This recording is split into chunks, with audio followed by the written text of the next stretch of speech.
आइए समझते हैं प्रायद्वीपीय अपवा तंत्र के विकास के विषय में।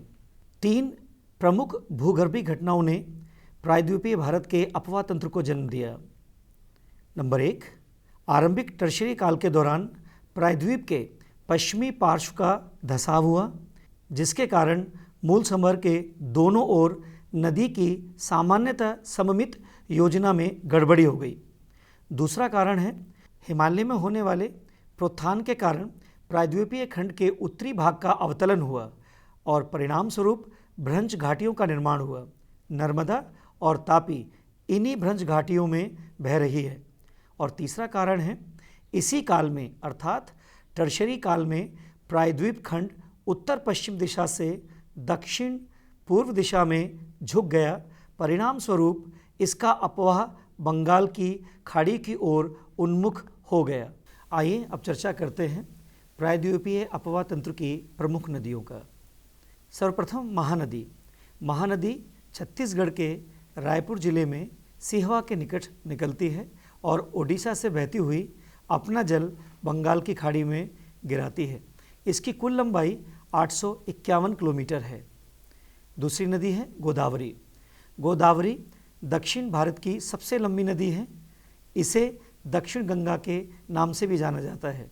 यह नदी महाराष्ट्र के नासिक जिले से निकलती है और बंगाल की खाड़ी में जल विसर्जित कर देती है।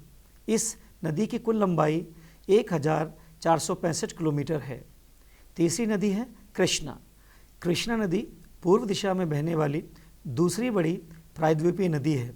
इस नदी का उद्गम सह्याद्री में महाबलेश्वर के निकट से होता है और इस नदी की कुल लंबाई 1401 किलोमीटर है। यह नदी भी बंगाल की खाड़ी में अपना जल विसर्जित करती है। आइए अब बात करते हैं कावेरी नदी। कावेरी नदी कर्नाटक के गोगुडा जिले में ब्रह्मगिरी पहाड़ियों से निकलती है। इसकी लंबाई 800 किलोमीटर है। यह नदी भी अपना जल बंगाल की खाड़ी में विसर्जित करती है। अपवा तंत्र की अगली नदी है नर्मदा। नर्मदा नदी अमरकंटक पठार के पश्चिमी पार्श्व से लगभग 1057 मीटर की ऊंचाई से निकलती है। यह नदी पश्चिम की ओर बहती हुई अरब सागर में गिरती है। सरदार सरोवर परियोजना इसी नदी पर बनाई गई है। और अगली नदी है तापी। यह नदी मध्य प्रदेश में बैतूल जिले में मुल्ताई से निकलती है। इसकी लंबाई 724 किलोमीटर है। यह नदी भी पश्चिम की ओर बहती हुई अरब सागर में गिरती है। ये दोनों नदियाँ नर्मदा नदी और तापी नदी पश्चिम की ओर बहती हुई अरब सागर में गिर जाती हैं। क्या आप पश्चिम व पूर्व में बहने वाली छोटी नदियों के बारे में जानते हैं? पश्चिम की ओर बहने वाली छोटी नदियां हैं साबरमती, माही, भद्रा, वैतरणा, कालिंदी, शरावती आदि।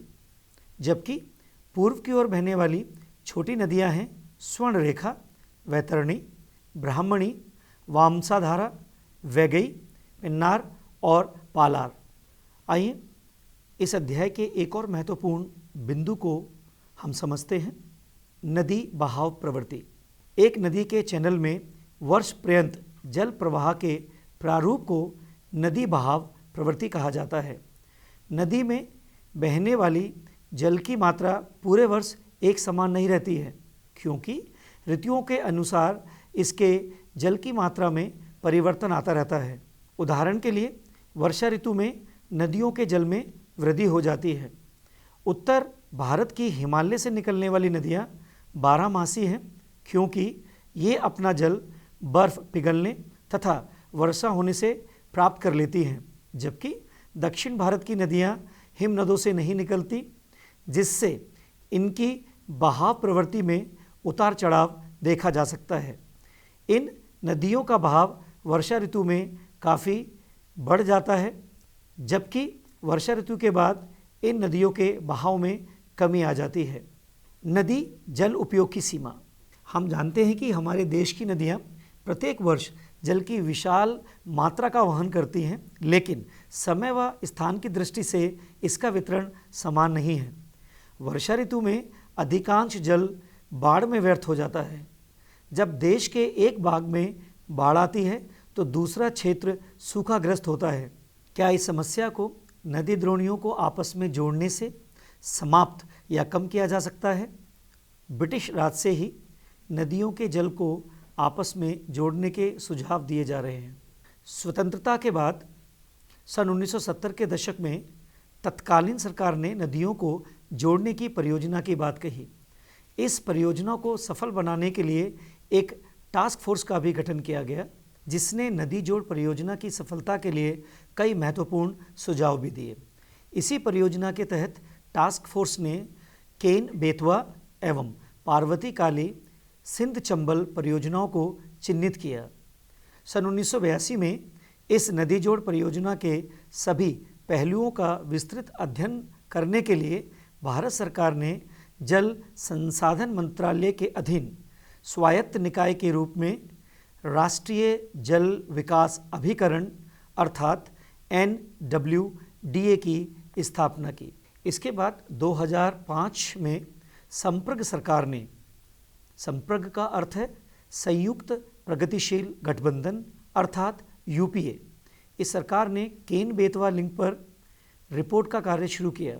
इसके बाद 2009 में दो और महत्वपूर्ण लिंकों पर ताप्ती नर्मदा एवं दमन गंगा पिंजाल की विस्तृत परियोजना रिपोर्ट तैयार की गई।